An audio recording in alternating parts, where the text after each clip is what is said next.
Our topic this evening is how to make your brain resistant to stress and anxiety.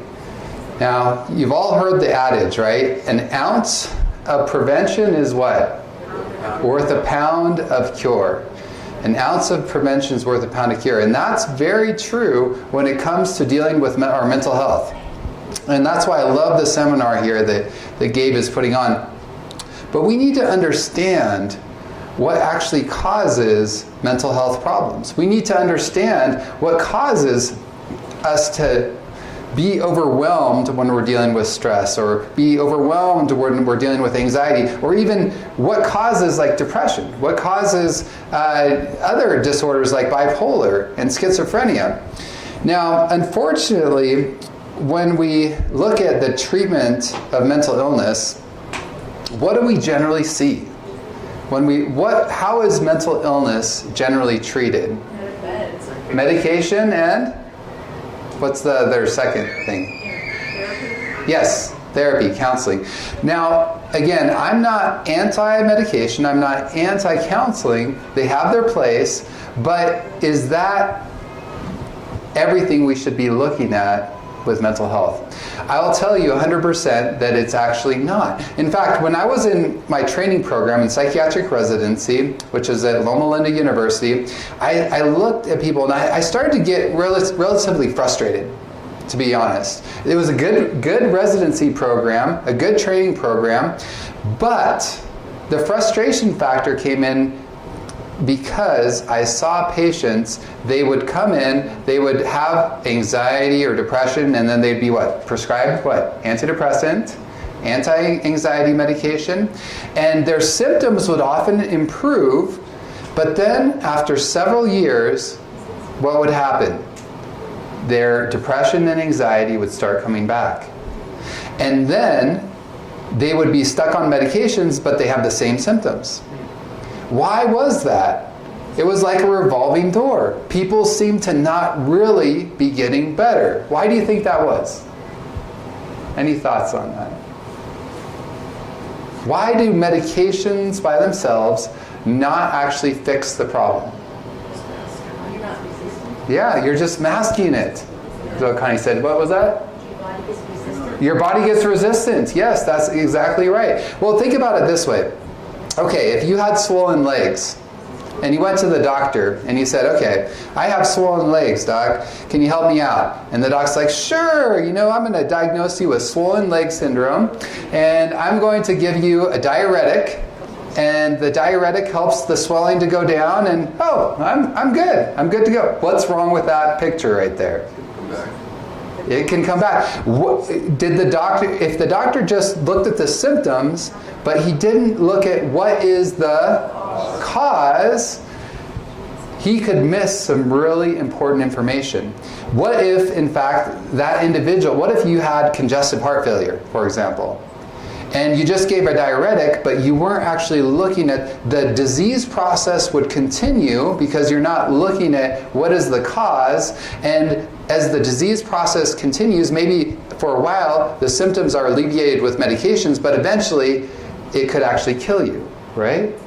So it's important when we think about our mental health, not just to be like, oh, anxiety disorder, depressive disorder. We need to think about it more holistically. Why am I having these symptoms? Because when we understand the cause, we can actually address those causes and then live our lives in a holistic way that will actually prevent it and actually treat, even if we've already begun to develop some of these symptoms, treat the root issues so that we can actually eradicate it. And that, to me, is exciting. Now, I will say there's a caveat here. Some mental illness, like the more severe ones, bipolar, schizophrenia, and other severe mental illness, sometimes we do treat as many of the root causes as we can, and there still can be residual symptoms. And so then you might say, well, see, you just need to do medication. And sometimes you do need to be on medication long term, but I will tell you this, even for those severe mental illness, if people will do the holistic approaches, they can really minimize any medication. And I've seen people even with severe mental illness get off medication too. So it is possible sometimes. Okay? So, all right. So we already talked about this. Now to understand the root causes, and really this is where this whole lecture came from. I actually started working on this lecture in my psychiatric residency as my senior project in my last year of training, because I said, I want to understand how the brain works. I want to understand what is actually causing these issues to come up so that we can treat these things. So to understand the root causes, we need to understand basically how the brain works, okay? And very basically, we're not going to go into details, but this simple understanding has helped me so much. And this is as much as you really need to know about neurophysiology to really have a good grasp on what affects your mental health. So basically, when we look at this diagram of the brain, we see that I want you to focus mainly on two areas, okay? So there's the frontal lobe of the brain, which is in the front, and we're going to spend most of our time this evening talking about that part of the brain. And then there is the emotional part of the brain. Now, the emotional part of the brain, I don't have do we have a pointer at all? Or I wonder if this, no, you can't see that pointer. Okay, I'll just point. I have a pointer right here. There we go. See, that works good. Okay, so the emotional part of the brain is actually right in here, okay? So it's deeper down in the brain and further back. And it includes things like the hippocampus, the amygdala is really important, and then the hypothalamus as well. So the amygdala, does anyone know what the amygdala has to do with? This is the emotional part of the brain. Fight or flight. Fight or flight. Gabe says, yeah. So it's involved in fear learning. Do you want to use a clicker as well? Sure. Is that point? Yeah, let's try it. Just put that new speed. We'll upgrade my pointer. How's that? Oh yeah, see, that's perfect. Thank you so much, Gabe. Yeah. And let's see if the clicker, yes, it does. All right. Okay, so here we have the amygdala, so fight or flight, fear learning. Hippocampus, well actually let me talk about hypothalamus first. Hypothalamus, that I talked about during my stress lecture. So the hypothalamus actually helps to create the fight or flight response, and it actually helps to relay signals down into the rest of the body where you get that adrenaline release, right? But the hippocampus, does anyone know what the hippocampus has to do with? Hippocampus. You forget. If your hippocampus was working really well, you would remember. Let me give you a clue. Memory, yes. Yeah, so it's interesting. So these are very important when we talk about the emotional part of the brain. These three areas are very important. Hippocampus, amygdala, hypothalamus. Now it's interesting, look at this. Hippocampus, look how close it is. This is related to the memory processing, and it's so close to the amygdala, which is that fight or flight center, has a lot to do with emotion. Isn't it interesting how you remember a lot better, things that are what? That are emotional, right? Things that are scary, things that are exciting. And why is that? Now you know why. Because look, they're neighbors. Do you see that? So the part of the brain that has a lot to do with, the adrenaline release and fear learning and stress and that sort of thing is right next door to the memory processing center. And that is exactly why things that are more emotionally driven, we're going to remember more. Does that make sense to everybody? Okay, so now what's interesting, in the frontal lobe, does anyone know, just big picture, what the frontal lobe does? So that's the emotional center, and this is the frontal lobe. So what does the frontal lobe do? Anyone know? Big picture? Judgment, reason. The logical part of your brain, okay? So our brain, and again, if you think about simplistic neurobiology, think about it this way. Frontal lobe, logic. Emotional center, the limbic center, emotion, okay? So those are the two main areas of the brain that you need to understand. we have those two, it's almost like a two-track mind, if you will. We have the emotional part of our brain and then the logical part of our brain. And there's a dynamic interplay between the two. Okay? So what does that mean? That means that the emotions talk to the frontal lobe and the frontal lobe talks to the emotions. Let me give you an example. Let's say that we were sitting in our house one day and we hear this loud bang outside. Boom! Sounds like an explosion. So what happens? Well, in that example, we're going to get a fight or flight reaction here in the emotional part of the brain, also going down the hypothalamus and into the body. And that adrenaline signal will not only go into your body, it'll also send a signal to the frontal lobe, the logical part of your brain, and it'll say, ooh, watch out. There could be danger here. Now the frontal lobe, the logical part of the brain, its job is to assess, is there truly danger or not? Okay? And so then the emotions tell the frontal lobe, watch out, there's a problem here. And the frontal lobe says, okay, let me assess what's really going on. So then you look outside, what was that bang? And you realize that was just a car backfiring. Okay, so now what? So now the frontal lobe recognizes this is actually not a dangerous situation. This is not somebody that's shooting at me. So then what would happen? Well, the frontal lobe would try to talk back to the emotional part of your brain and say, hey, everything's fine, just carry on with your day. Just calm down, chill out. Okay? And if everything's working properly, then the emotions would be like, okay, I'm going to chill out and move on with my day. But here's the problem, and this is where mental illness is involved or even overwhelming stress. When we're struggling with mental health problems, when we're struggling with severe stress, what happens is this part of the brain, the emotional part of the brain, is very overactive. And on top of that, you have the frontal lobe, which is underactive. So there's an imbalance in the brain, okay? So basically, let's go back to our scenario there. If the frontal lobe tried to calm down the emotions, if you're already at a heightened anxiety state, a lot of people, especially if they have like post-traumatic stress disorder, or if they're just really stressed out, and it just pushes you over the edge, and the frontal lobe's like, no, it's fine, just calm down. The emotions are still like, no! And someone in that sort of state could remain anxious or stressed out for the rest of the day. Does that make sense? Has anyone ever experienced that where, it seemed like a little trigger, but it just kind of pushed you over the edge and you just couldn't get quite past it, even though you're like, I should be able to. The reason for that is because it is probably twofold. Probably because you were in a state where your emotions were already heightened and were, over the top, and your frontal lobe wasn't working as well as it should.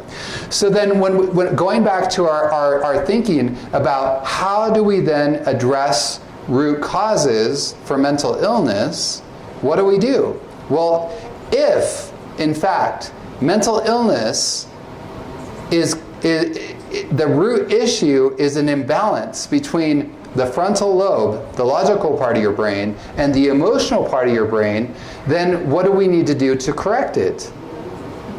What do you think? Balance it out. We need to balance it out, right? So in other words, we need to work and find ways to actually enhance the frontal lobe and strengthen the frontal lobe activity and calm the overactivated limbic system or emotional part of our brain. Does that make sense?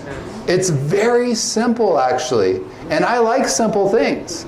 And I especially like simple things when the science backs it up and when my practical experience backs it up. And I've seen it time and time again over a decade of being a psychiatrist now. It's a beautiful thing. And so we're going to really hone in on those principles. And one analogy I kind of like to think about too.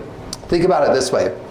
Okay, so the frontal lobe is supposed to be kind of like the good parent, okay? And the emotions are kind of like the kids. Have you ever been in a house where it just seems like the kids are running the whole house And is that a calm, happy place to be? No. What is that like?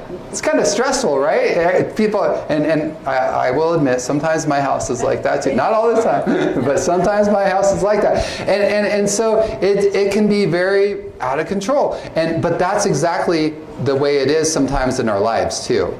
You know, it's like the kids aren't, and we wouldn't say that the kids are evil and wicked, oh, those terrible kids. No, we would just say, hey, they need to be disciplined. Just like we wouldn't say our emotions are bad, you know, bad emotions. We don't want, no.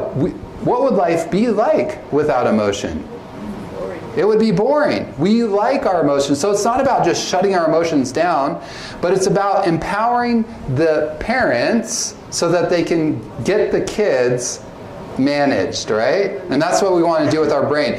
The emotions aren't bad, just like the kids aren't bad, but we want to empower the frontal lobe so that it can manage, so that our emotions aren't running the house. Does that make sense to everybody? Yeah. All right.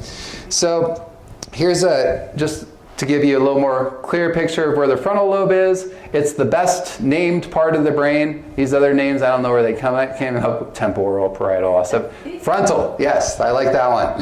So that's where your frontal lobe is, right there in the front. Now, does anyone know, so we said logic, yes, but let's break it down a little bit more. What is a functional frontal lobe responsible for?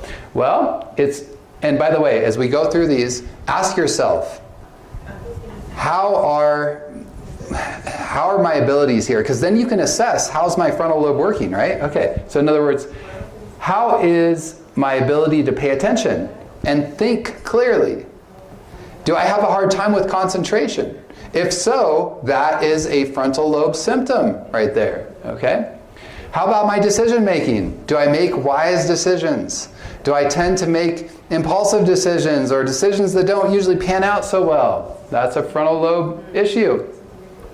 Regulating emotions, so that's what we were just talking about, right? Do my emotions run me? Do I make my decisions based on my feelings or actually on what's best? Okay, again, a good frontal lobe will take emotions into account and they'll listen, just like a good parent will listen to what the child says, but it'll still do what's best regardless of what the child is saying. Same thing we should be doing with our emotions, right? Listen to your emotions, because they often give you valuable information, but don't just automatically go with your emotions. Inhibiting inappropriate actions, what do we call that? Self-control, right? So how is my self-control? Am I able to say no when I know I should be able to say no? Or do I just do what I feel like? And then error monitoring. Another way of understanding that is actually self-awareness. In other words, am I aware when I'm making mistakes? Am I aware of how I'm coming across? This is a frontal lobe job. And it's interesting because a lot of people that have frontal lobe issues will lose self-awareness. They don't know how they're coming across to other people. They don't know how their habits are actually harming themselves. For example, they actually did a study on cannabis users. And what they found in that study was that their frontal lobe was impaired. And because, you know, when you think about addiction, we have an element called denial, right? So people that are struggling with addiction, they are often in denial about their issue.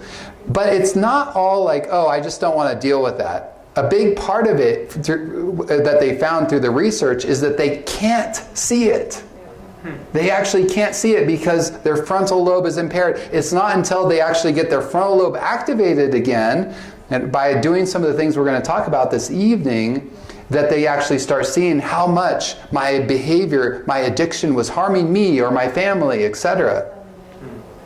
And it can be a really sad, difficult state because people often don't even realize the extent of the damage that they're doing.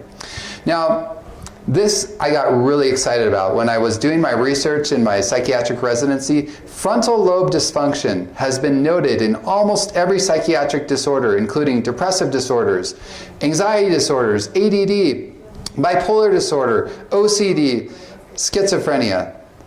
So again, what we see in the research is that it doesn't matter what mental health problem it is. There is a frontal lobe deficit. And again, that means that it doesn't matter what mental health problem we're dealing with. If we can improve our frontal lobe function, we can improve substantially the outcome related to that disorder. And to me, that's exciting.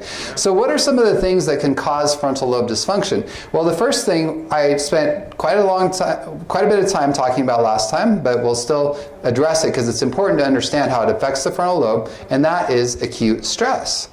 So acute stress, even mild stress, impairs the frontal lobe function. It increases activity of the amygdala and the hippocampus. Now, you all hopefully remember, hopefully your hippocampi are working.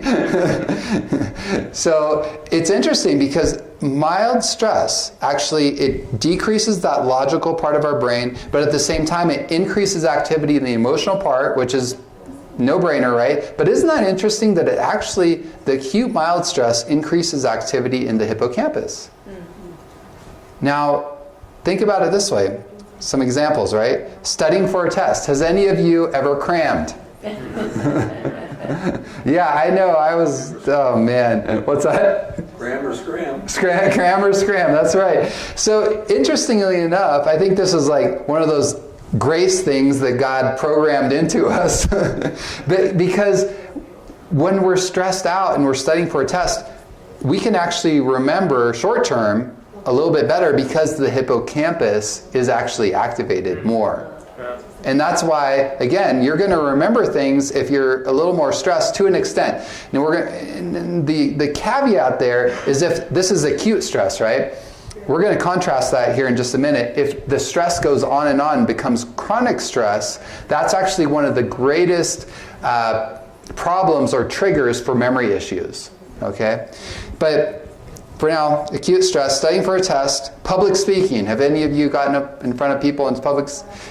Yes, okay, many of you. And that can be stressful, right? It's like, I remember when I was younger, my dad asked me to get up one time and say something in front of the church, and I was just shaking it was like my whole mind just went blank. Yeah. It was what happened there? Well, my frontal lobe basically completely shut down. And I was just like, deer in the headlights, right?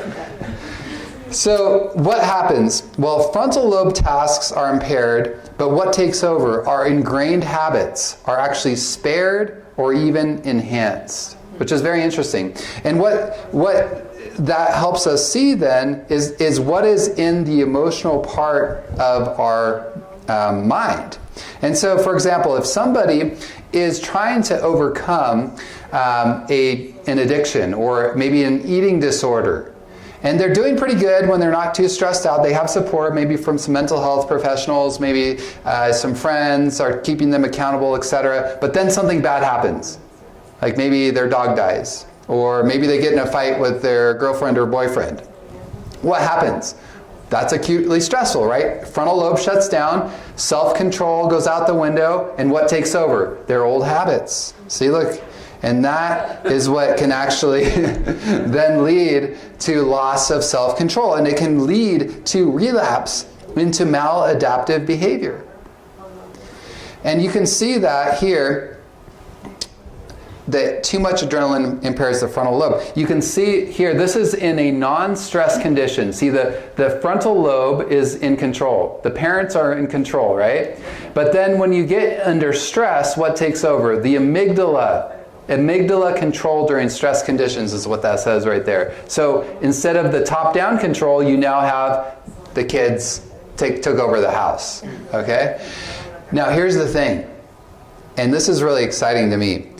There are actually situations where this can work out just fine.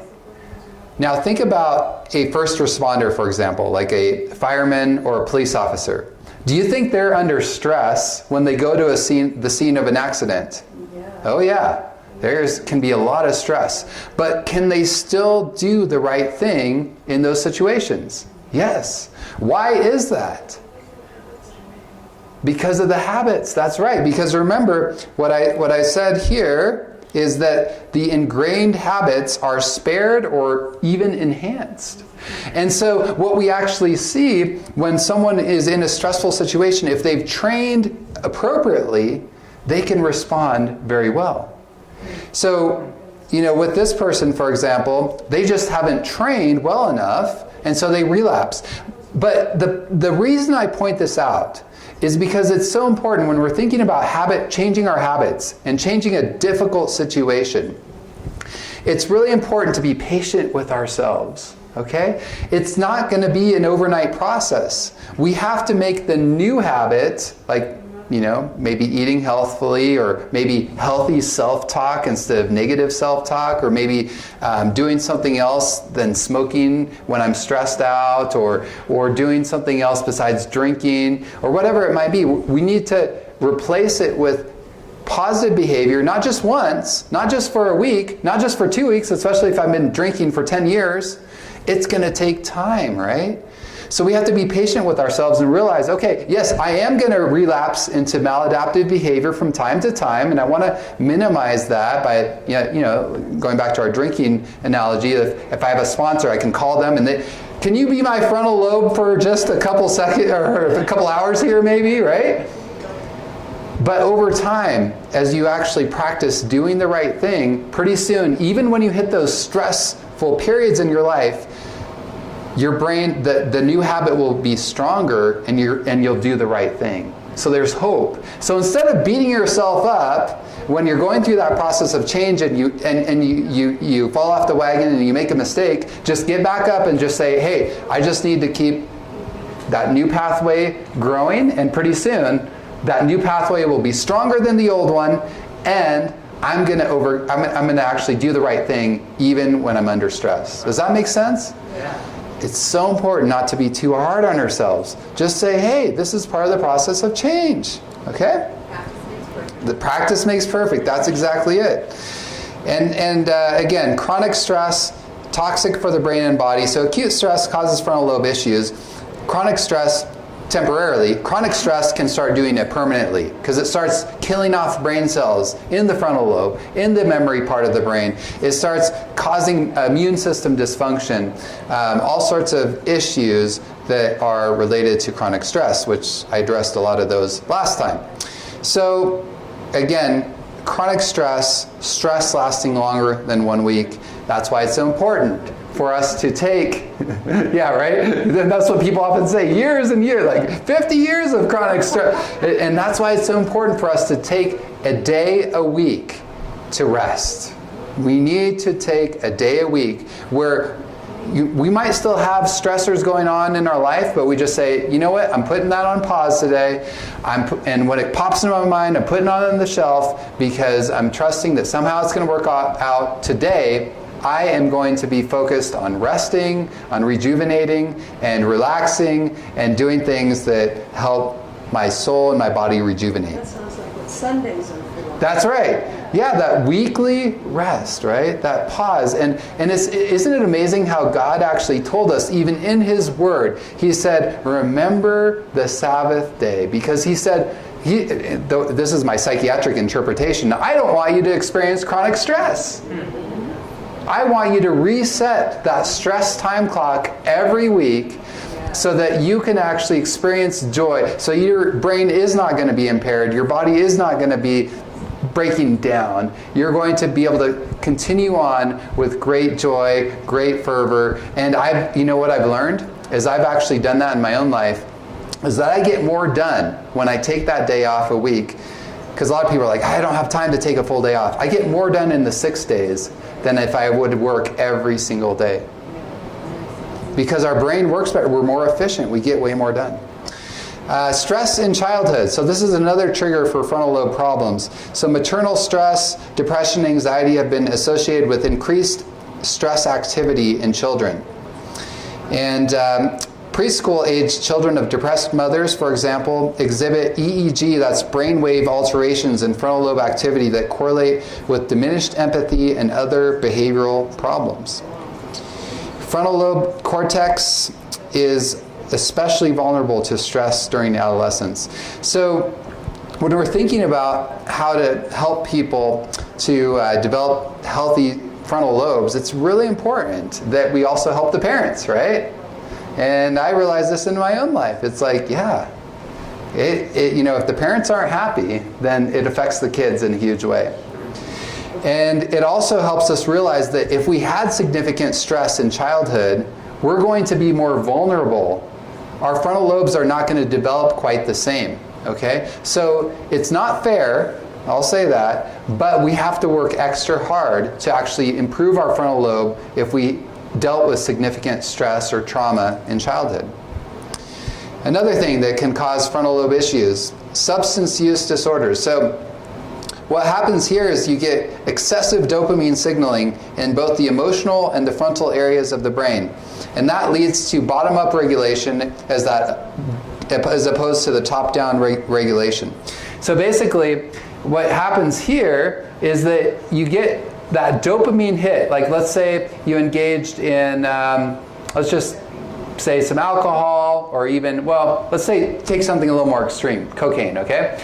So someone does a hit of cocaine, then they get that dopamine rush, and the dopamine pathway travels here to the emotional part of your brain, and there's another emotional part of your brain called the nucleus accumbens, and that dopamine hits that nucleus accumbens, and that's where you feel that state of euphoria, like, woo, that exhilaration. It's what we call a high, okay? So that is dopamine hitting the nucleus accumbens, that euphoric feeling. At the same time, you get a bunch of dopamine hitting the frontal lobe as well. And so if you get too much dopamine hitting the frontal lobe, you actually shut the frontal lobe down. So now you've created and you've perpetuated that imbalance. So the emotional part of your brain is like, yeah, let's do it again. And the frontal lobe is like, no, don't do it. It's a bad idea. Who's going to win that argument? The emotions, right? And so you can see how difficult it can be to get out of that cycle of addiction once it starts. Because the frontal lobe gets very weakened and the emotions actually get more and more robust. They're getting empowered by that drug. And it's interesting because this is a quote from Mayo Clinic. They said, and certainly science has even substantiated that further, as neuroscience further elucidates addiction's neural underpinnings, it becomes increasingly clear that a malfunctioning reward center is common to all compulsive behaviors, whether drug abuse, overeating, gambling, self-mutilation, or excessive sexual activity. So what they're saying here is it doesn't matter what kind of addiction it is. It doesn't matter if it's a substance or if it's a behavioral addiction. All of those addictions actually affect this same circuit right here, the same pathway, and cause that same imbalance. And it's interesting, look at that. Even self-mutilation. Who would have thought? Cutting yourself, burning yourself can be addicting. But I've seen this time and again with patients, and they find that when they are in such emotional distress and they cut themselves or burn themselves, it actually relieves the emotional tension. And why is that? Because it actually releases dopamine in your brain. That's a natural thing that we've been created with to help to alleviate pain, and people can actually start getting addicted to that. It's a very sad, sad state. So what are some other frontal lobe deterrents or issues? So, yeah, how do you like this? You can sleep when you're dead, right? Caffeine actually is an addiction. I know a lot of people, this is where people usually start throwing eggs at me. I'm sorry. I have to speak the truth in love here. But it is an addiction. And so it's going to cause that same issue with the brain imbalance. It actually reduces the blood flow to the brain by an average of 30%. And people are always like, well, how much can I get away with it? You know, it's 2 cups of coffee will reduce the blood flow by an average of 30%. So 2 cups will be 12 ounces, because a technical cup of coffee is actually 6 ounces. And so what happens there, think about it this way. You're basically, the blood carries what for the brain cells? It carries oxygen and nutrients, right? So it helps the brain cells to function well. So it's kind of like this. If you had a horse and you wanted that horse to run faster and run harder, and then you took a whip and you just like, boom, run faster, run harder, but I'm going to give you less water and less food to run faster and harder. Do you think that horse would get pretty tired pretty quick? And that's exactly what happens to our brain. So we whip it with the caffeine. We say, work harder, but I'm going to give you less fuel, less oxygen, less nutrients to work harder. So over time, the brain cells actually get tired out. Hi, Eliana. You want to hear the presentation too? Yes.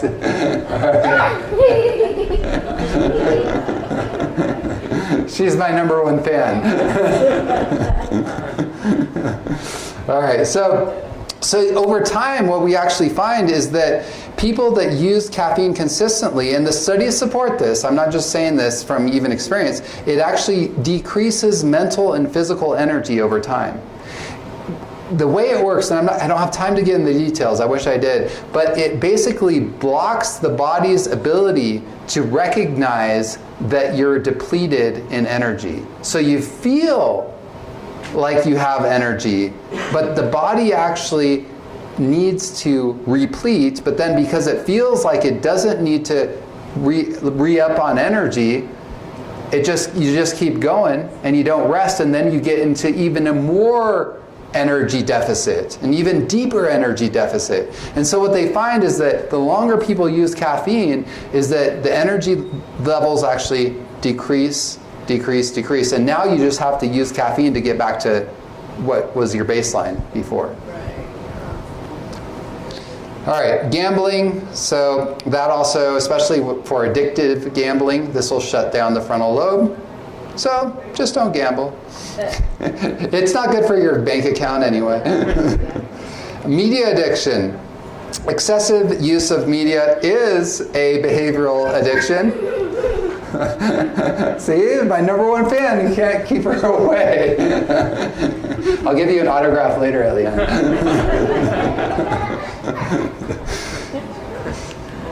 Excessive users have deficits in decision-making function. So, and we're going to touch a little more on that here in just a minute. Pornography. So this is also leads to frontal lobe dysfunction. Unfortunately, this is something that has gone up exponentially, not just even in worldly venues, but even in the church. It's so accessible, and people are engaging in it, and it can cause so many mental health problems, and so many relationship problems too. And so if you have an issue with pornography, instead of just being ashamed about it and guilty about it, reach out for help. This is one of the most difficult addictions to try to overcome in general. And so don't try to do it again on your own. But there's so much shame attached oftentimes, especially if you are in the church, for example. It's so important to reach out for help, and there is help available. So, speaking of entertainment media, entertainment television. So after about 30 seconds, your brain waves actually switch predominantly to alpha waves. So normally, when your brain is in a focused state, you're critically thinking, and your frontal lobe is really working well. It's more of the beta waves that are activated. The alpha waves are starting to be the slower waves. So as you watch TV, your frontal lobe starts to just kind of like basically slowly shut down. Right-sided brain activity becomes more predominant, which is actually the side of the brain that's overactive with depression. It does cause a release of dopamine, and frontal lobe activity decreases. Now, what's interesting is that what we see is that when you increase the number of edits, it actually increases the attention to TV. Why is that? So in other words, think about it. For some of us that are a little older, do you remember back in the day, the television programs? They were like slow, right? They were just kind of like, yeah, you just go from one scene pretty slowly to the next. Nowadays, things are what? Very fast, like boom, boom, boom. It jumps from one scene to the next. And the reason they've increased the edits like that, the reason the scene changes, in other words, is because it grabs your attention more. Because the more scene changes, the more the dopamine that's released. And so it grabs your attention, and it has even a mild addictive component. And so what it does, the more you actually get that information overload, the frontal lobe shuts down more and more. And so what happens is your brain actually gets into a trance. And you especially see it with little kids, right? Have you ever watched a little kid watching TV? Yeah. What do they look like? They're like, right? They're just, a lot of them are just almost like zombies, because little kids have very little frontal lobe activity to begin with. And so when they watch TV, their frontal lobes basically almost totally shut down, and they're just like going like that, you know? And so what's happening? All that information is just bypassing the critical part of your brain, the logical part of your brain, the frontal lobe, and it's going into the deeper recesses of your mind, and it's going into your memory, and going into the subconscious mind. And you might not remember a lot of what you watch on TV, but it is influencing you. And if you don't believe it, why, if that wasn't the case, why would people be spending billions of dollars every year on advertising? Because it influences you. You're not going to the store and being like, oh yeah, I thought about that I saw that Snickers commercial, and so I'm going to buy that Snickers bar, right? No, that's not the way it works. But the way it works is you go to the store, you're kind of hungry, you're in the checkout line, and your brain is already subconsciously remembering that commercial. Oh yeah, you know, when that guy was hungry and then he ate the Snickers bar, he was really happy afterwards. And it's priming you to make that decision. And so we have to be so careful for two reasons when it comes to entertainment media. Number one, because it shuts down the frontal lobe, and that, remember, imbalances the brain. It perpetuates mental health problems. And number two, because it is literally brainwashing us. It's influencing the way we behave. Not just what we buy, but how we interact with each other, our everyday life decisions, etc. We have to be very careful what we expose ourselves to. And what's interesting too is that they found that from studies that even though the TV watching actually people feel a little better while they're doing it, afterwards their mood actually gets worse. So it's almost like a drug, right? You feel better when you're on it, but then you go into withdrawal afterwards. You feel more empty. You feel more down. Now, video games, also, same sort of scenario, right? So any kind of entertainment media. This is an interesting study. They had 20 children play a fighting and or puzzle video game. You might say, oh, it's a puzzle video game. It's going to be fine.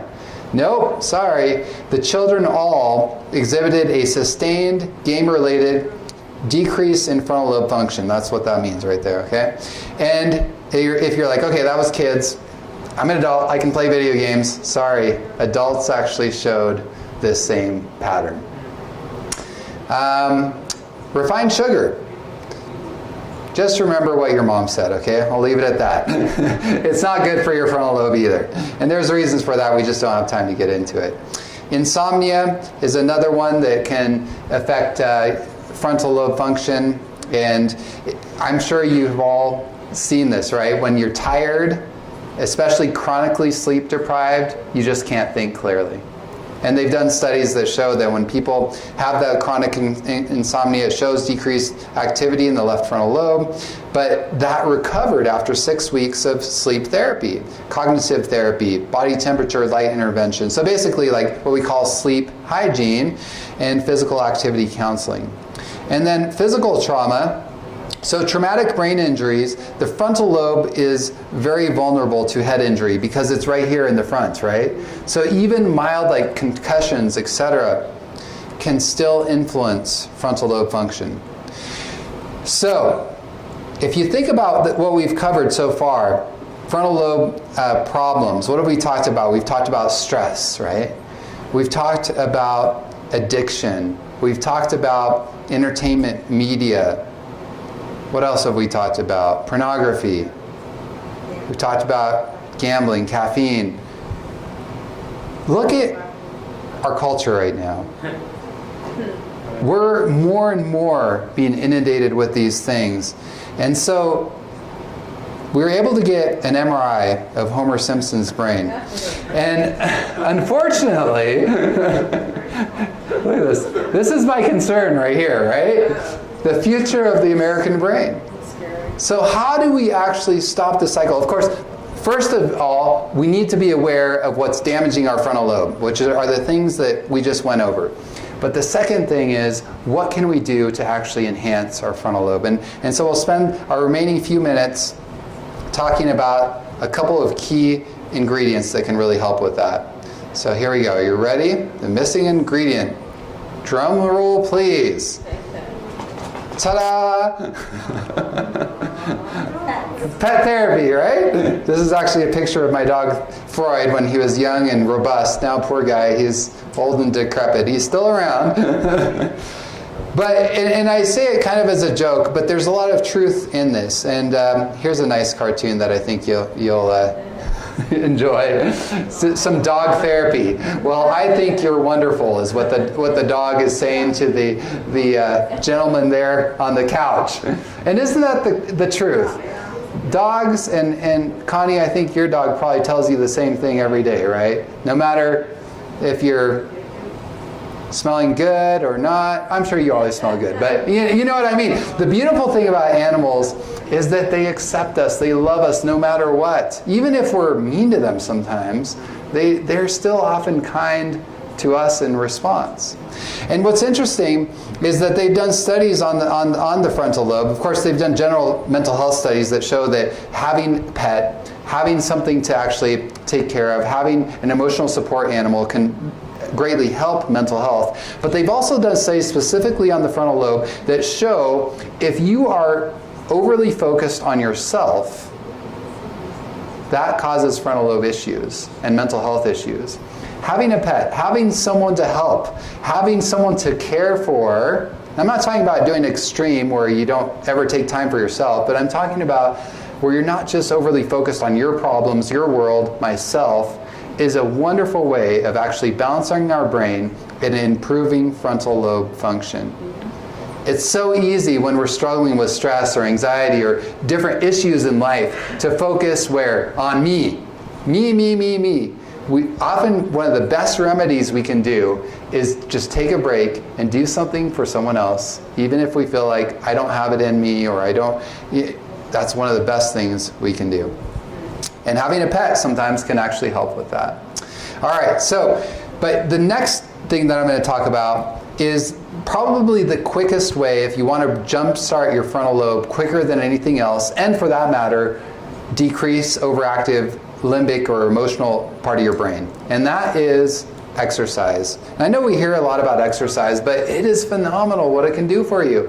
And it can really jumpstart that frontal lobe and help your brain and your mental health go the right direction and help you resist the stress and anxiety and because of a lot of different factors that we just don't have time to get into. But please, make exercise a normal part of your daily routine as much as possible. It has a huge impact mentally and physically. So this actually is an interesting study they did with the Japanese. They actually hooked up them while they were riding a recumbent bike. They hooked up their brain to an fMRI machine, which actually measures brain activity, and they saw very quickly that it increased frontal lobe activity, and that coincided with improved cognitive performance, decreased stress, and decreased anxiety and depressive symptoms. The next one I think most of you will really like. A good excuse to get a massage. So, interesting, right? Massage therapy. Now, what's interesting to me about this is that massage, when you're getting a massage, is your frontal lobe all engaged? Are you all alert and concentrated? No, right? Hopefully not.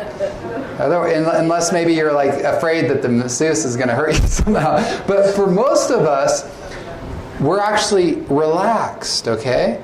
And our frontal lobe even relaxes. And in fact, look at this study. They found frontal lobe EEG findings consistent with the relaxation and enhanced alertness. What they found was that there were more alpha waves. Now, let's contrast this and compare this with entertainment television.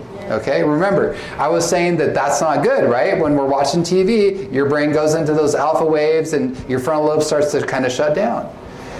But the net result of massage therapy is good for our frontal lobe, but the net result for entertainment television is terrible for the frontal lobe. So what's the difference? Does anyone have any idea? Why is getting a massage actually good for our brain, but doing the entertainment media thing actually harms? Because you're not stimulating your emotions. That's exactly it. Yes. What she said is maybe because you're not overstimulating the emotional part of your brain. And that's exactly right. Because remember, when you're with that entertainment media, it's not only relaxing the frontal lobe, but it's also overstimulating the emotional part of the brain. Whereas with a massage, the whole brain just kind of gets to relax. And then it resets, and then afterwards you actually have more mental energy. You feel like, wow, okay, now I can move on and be more alert, be able to think more clearly, etc. The point here is that we all need things to have downtime, right? It's actually not good or healthy to have our frontal lobes always over-engaged. And you've probably all recognized this just naturally, right? If you've been like concentrating very stringently all day, like maybe at work or something like that, really doing a lot of brain work, what do you want to do? You just want to allow yourself some downtime, right? And that's healthy. But we need to be careful. What are we doing during our downtime? And that's why a lot of people just come home, plop down on the couch and watch TV, because it's an easy way to let our frontal lobes relax. But what I'm saying is, let's make different choices. Let's think about, okay, how can I allow my frontal lobe to relax, but actually do things that are healthy and will improve the function long term? And I know you might be like, well, I can't get a massage every day. I know, even though we might want to. But there's other things that we can do. We can do things, for example, like music therapy. Music therapy is a wonderful way to actually engage the frontal lobe, like in a healthy way, but not over-engage it. Now we do have to be careful what type of music, because some types of music can actually damage the frontal lobe and are very similar to entertainment media. Okay? Overactivity of the dopamine. Can anyone think of any types of music that might be like that? Heavy metal. Heavy metal, yes. So those angry riffs on the guitar. So that actually, it overstimulates the dopamine circuit, and again, you're going to get the frontal lobe shut down. Same thing with like techno, rap, all those sorts of things, in even music that has a lot of syncopation where the beat is kind of off and that. So classical music is a wonderful way because it actually does stimulate the emotional part of your brain, but it doesn't overstimulate it. And it actually stimulates the frontal lobe, so it allows the brain to remain in balance. And so there's a lot of really interesting studies on that. Again, I'm giving you really big highlights because there's whole lectures that people do on just music, for example. And then gardening therapy in nature, another wonderful way to allow the brain to actually have some downtime, but in a healthy way. Going outside, going on a walk, is a great way to have downtime, but you're not overstimulating the emotional part of your brain, so the net result is very healthy for your brain and your body for that matter too. Anyone else think of anything else that you could do with downtime that would be healthy? Reading, yes, absolutely. Yeah, reading is a wonderful way to not overstimulate the emotions and allow your frontal lobe just to, it depends what kind of reading. Some reading is going to be more frontal lobe engaging than others, but sometimes we just want to do some reading for fun, and that's okay. Or what about just having a lighthearted, simple conversation with a friend? You might, that you can just be fully relaxed with. Or what about doing like just some creative writing or some art? That's why these things are so important, and we really diminish the importance of them, but it's important to have that balance in our lives. So gardening therapy is really helpful. Rest, we already touched on that, so I'm not going to, but remember, at least one day a week, and the sleep therapy for insomniacs. And then, another way to enhance frontal lobe function is actually to practice self-control.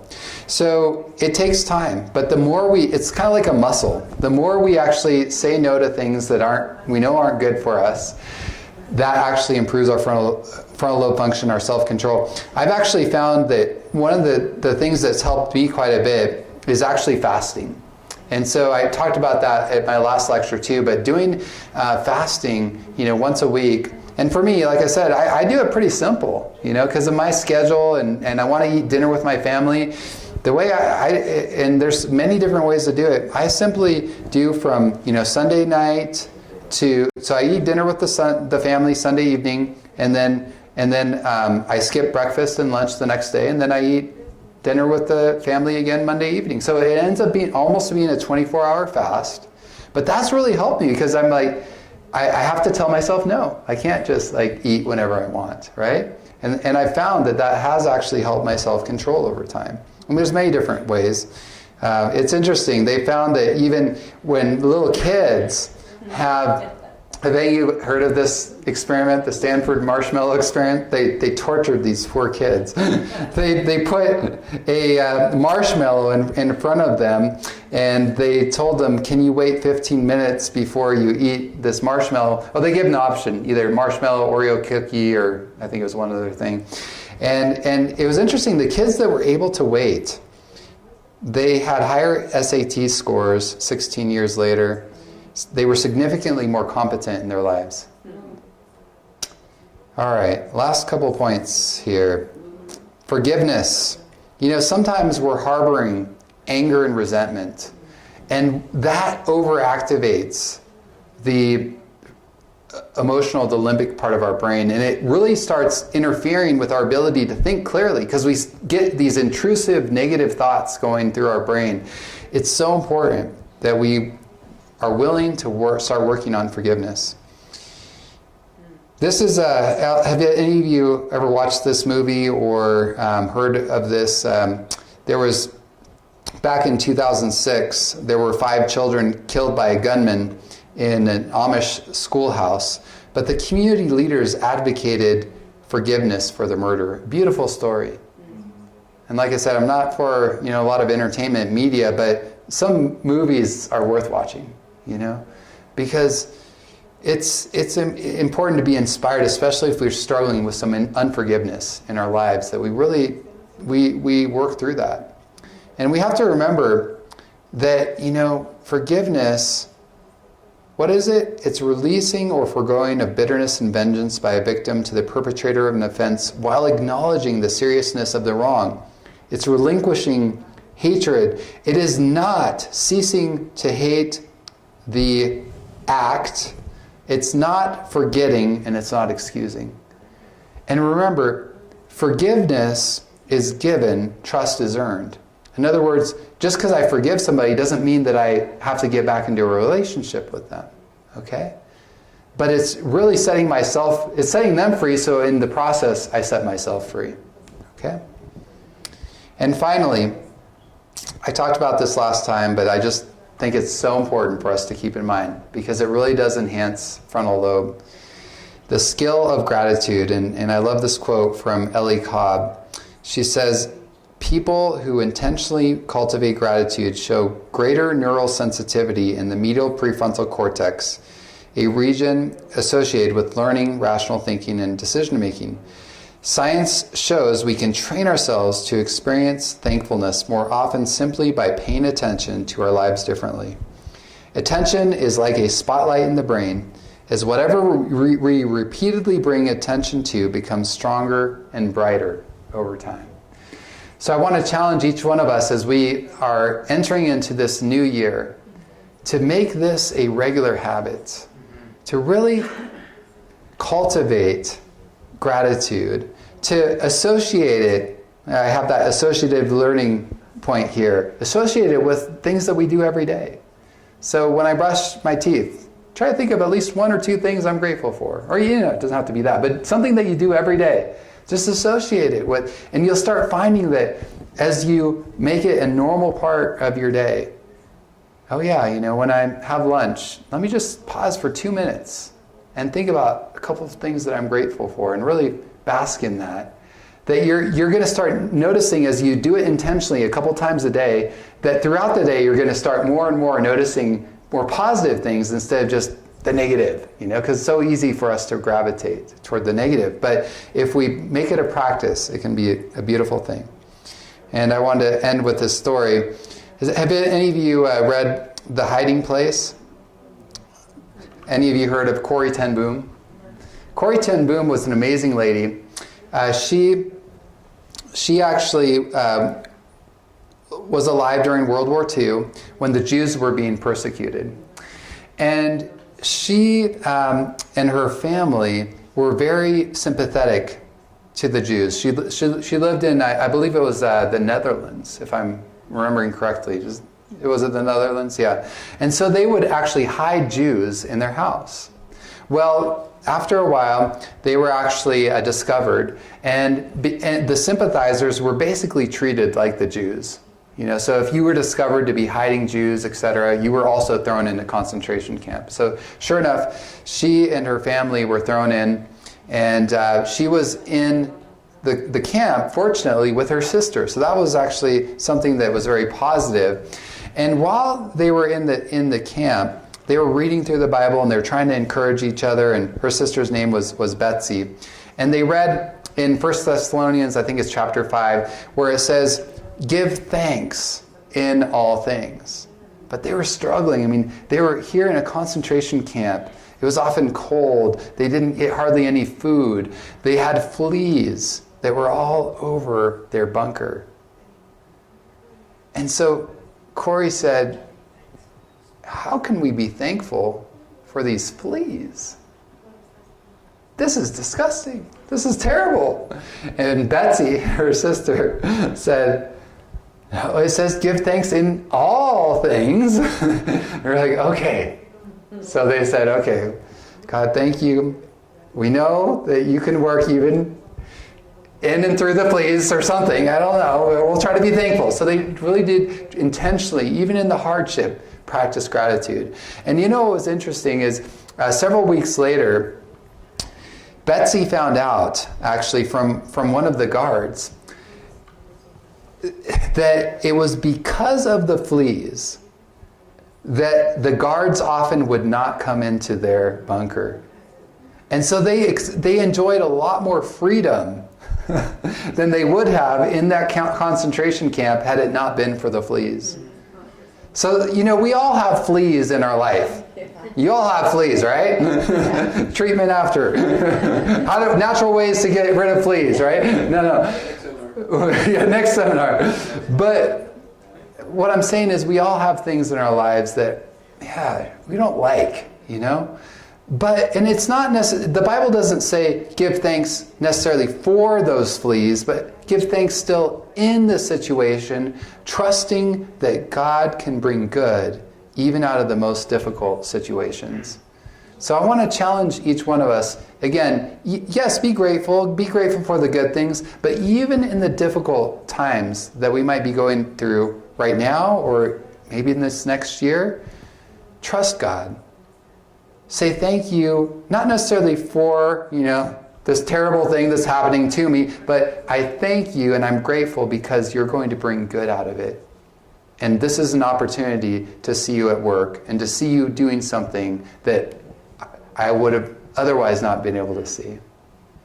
All right, so I hope this has been informative. I hope this has helped you to understand mental health better.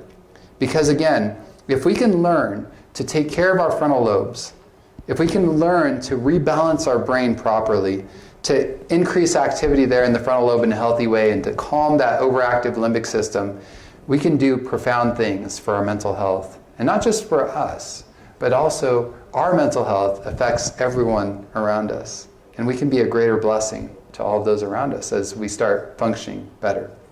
So please think about these things and practice them regularly, and you'll experience life in a more and more whole way, more and more enjoyable way, and you're going to really experience the type of life that God meant for each one of us to have, the abundant life.